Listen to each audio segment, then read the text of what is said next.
সম্মানিত ভাইরা, আসসালামু আলাইকুম।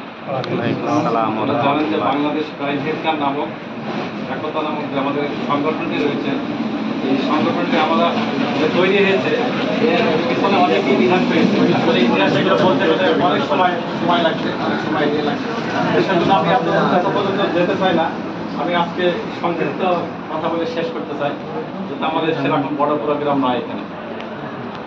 আমরা প্রথম আমাদের সংগঠন তৈরি করি আমাদের 9 দফা দাবি যে আমাদের বাংলাদেশের চালক ভাইরা কীভাবে সুন্দর জীবনযাপন করবে।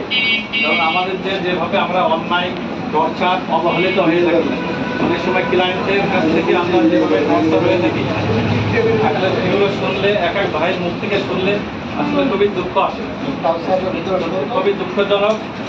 এইগুলো আমরা সব দিক থেকে ভেবে চিন্তা ভাবনা করে আমরা সকলেই বাংলাদেশের যে আমাদের ভাইরা আছে চালক ভাইদেরকে নিয়ে আমাদের একটি বাংলাদেশ প্রাইভেট কার ড্রাইভার একতা তৈরি হয়েছে। এই সংগঠন একটি চলমান, সচ্ছল, সমৃদ্ধ একটি সংগঠন। এখানে সুন্দর একটা কমিটি রয়েছে। অনেক ভাইরা এখানে জানেন, আমাদের কমিটির সাথে যুক্ত আছেন এবং অনেক ভাইরা কমিটিতে হয়তো নাই। আমি সেসব ভাইদের অনুরোধ করব, আমাদের সংগঠন সম্পর্কে আপনারা ধারণা নেবেন এবং আমাদের গাইডলাইন সম্পর্কে, আমাদের 9 দফা দাবি সম্পর্কে আপনারা যখন জানবেন, আমি বিশ্বাস করি সকল ভাইরা বিশ্বাস করে আপনার আনন্দে আপনার গ্রামটা জড়িয়ে যাবে যে আসলে এমন একটা সংগঠন, এত সুন্দর দাবি রয়েছে। সেজন্য আপনারা আসুন, আবার একত্রিত হলে আমরা অনেক কিছু করতে পারি। যেমন আমরা কিছুদিন আগে ইফতার মাহফিল উনি একজন প্রধান অতিথি, আমাদের একজন বিশিষ্ট ব্যবসায়ী আসছিল।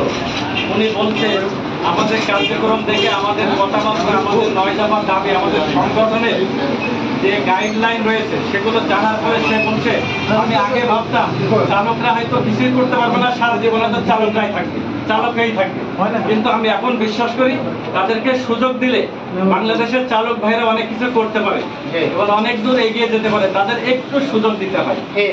এরকম বলছে, অনেক সুন্দর কথা বলেছিল এবং সে বলে গেছে এই সংগঠনের জন্য আমি প্রয়োজন হলে প্রধানমন্ত্রীকে বরাবর এবং কোনো অর্থের প্রয়োজন থাকলে আমি যথাযথ আপনাদের পাশে আসবো। এবং তখনই আমাদের সংগঠনে বড় একটা অ্যামাউন্ট টাকা দিতে যাচ্ছিল আমাদের, কিন্তু আমরা আসলে অত ছোট হইনি। আমরা বলেছি থাকলে আমরা আজকে আপনাদের কাছে করে আমরা সহযোগিতা চাই না, আমাদের যদি এরকম কখনো প্রয়োজন মনে করি আপনাদের কাছে আসবো, তখন আপনাদেরকে সহযোগিতা করবো। সকলেই আমাদের ভাইরা যারা আছে সকলেই আপনাদের যে ক্লায়েন্ট আছে তাদের আসলে বুঝাবেন যে আমরা একটা সংগঠন রয়েছি। আপনি বলার পরে আপনার সেই ক্লায়েন্টকে আমাদের পাশে নিয়ে আসার চেষ্টা করবেন সকলেই।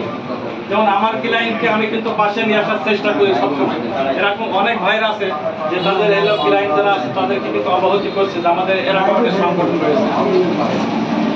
অনেক ভাইরা হয়তো জানেন আমাদের সংগঠন সম্পর্কে, সকলের ধারণা নেবেন যে আসলে আমরা কি করতে চাচ্ছি এবং আমাদের কার্যক্রম কি, কমিটির সম্পর্কে বুঝবেন এবং কমিটিতে আপনার যদি আসার ইচ্ছুক হন তাহলে আমাদের সাথে কথা বলবেন, কমিটিতে আসবেন।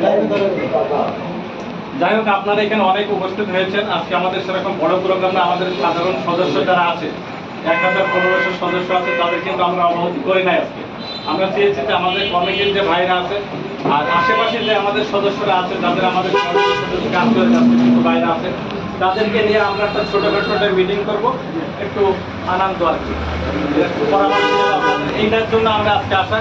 আর সামনে আমাদের বড় প্রোগ্রাম মানে উদ্বোধন যেদিন করবো সেদিন ইচ্ছা আছে, আর সেই উদ্বোধন আজকে আমরা শেষ করবো।